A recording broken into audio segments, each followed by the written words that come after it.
Hey, nerdy sports fan here, and we're talking AFC Championship game. Andy Reid in the Super Bowl one more time. Feels different this time, too. I mean, Patrick Mahomes willed this team to wins 2 weeks in a row. So, last week you had 24-0 down,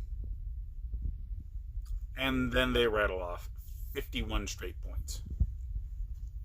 This game, they were down 17-7 and rattled off 28 unanswered. For me, this game ended with Tennessee's final drive of the first half. They had everything lined up. Control the clock. Control the tempo of the game. They had control of the tempo of the game the entire first half. Kansas City quick strike scoring is something different to deal with.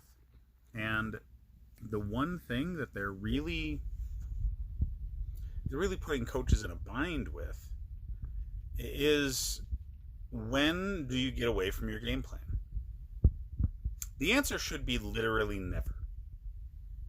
Tennessee never should have went away from pounding the rock with Henry, being just domineering on the offensive line. Never. But they did. And I don't care if you're down 10 points. If you still have a great deal of clock, running the ball the way that they can with Henry is the best game plan. It's still doing everything you talk about with running the ball. It's still tiring out the defense and dominating time of possession, which for most of the game they did. So I think this is a learning moment for Mike Vrabel, that you need to stick to it.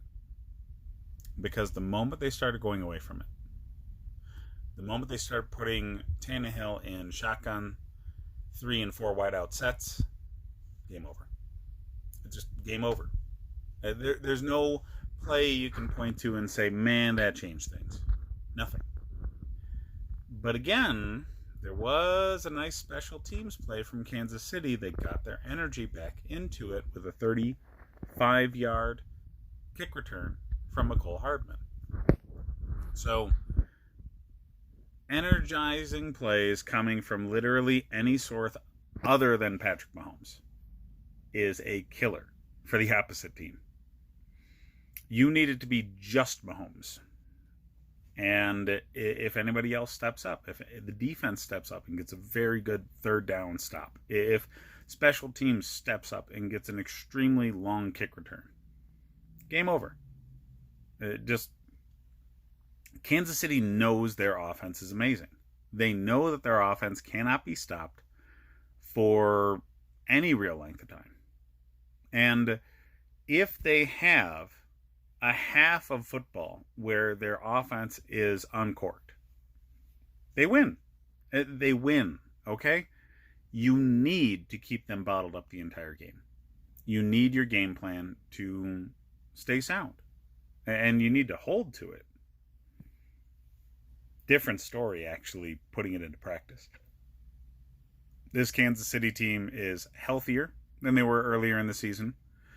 And the defense is right. The defense took most of the season to figure out how the heck Spagnuolo wants to play. But now with a healthy Chris Jones and all of the offensive playmakers and offensive linemen that were injured earlier in the season healthy, do you really think either the Packers or the 49ers can stop the offense? I think the only chance is the 49ers. That's it. I think this Super Bowl is going to be a sea of red. I think the 49ers handle Green Bay pretty easily later today. And you are going to have the best defense in the league with a fantastic offense going up against the best offense in the league with a fantastic defense. So it's going to be nuts.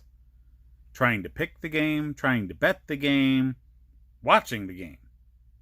If we get Kansas City, San Francisco, which I think we will, yeah, it'll be bonkers watching that Super Bowl.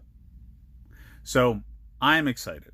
I'm excited to see Andy Reid in the Super Bowl again with a chance to win. Probably the best chance he's had. And he's got Patrick Mahomes probably for another 10 years at least. So this could be dynasty building. Andy Reid, widely believed to be maybe the second best head coach in the league, behind Belichick only. And really, it's a very distant second because Reid's never won the big one. He's just consistently extremely good, and he produces a very good coaching tree, which Belichick, until recently, hasn't. But yeah, I'm happy for Reid, and I'm excited to see Mahomes in the Super Bowl. I really am. I think this guy's ready, and I don't think anybody can stop this offense. I don't. The only thing that can stop this offense is keeping them off of the field. And that's why, the matchup against Derrick Henry in this running game was interesting. But Tennessee didn't keep running the ball. They deviated from their game plan too early. And that played right into the Chiefs' hands. You cannot match up with the Chiefs. Score for score, it's not going to happen. You had to keep them off the field. You had a chance to, and didn't. Sorry. Kansas City moves on. Tennessee goes home. They got a hell of a lot farther than anybody thought they were going to. So they have that to hang their hat on. And Mike Vrabel is going to get a nice, fat contract extension, I'm sure. But yeah, they're just... How many people can honestly deal with this offense? Kansas City's going to have this offense until they have to extend Mahomes, too. When they give Mahomes his Brinks truck full of money, they might have to jettison some other talent, and that might be a different story. But right now, this offense is stacked. And who do you stop? Who do you double? It's going to be very difficult for, again, what I think is going to be the 49ers next week. Well, 2 weeks from now. But yeah, the Chiefs have the Super Bowl to play in front of them, and I think it's going to be a wild one. Congrats, Kansas City, Andy Reid, and your wonderful fans. We'll see you guys next week. Later, guys.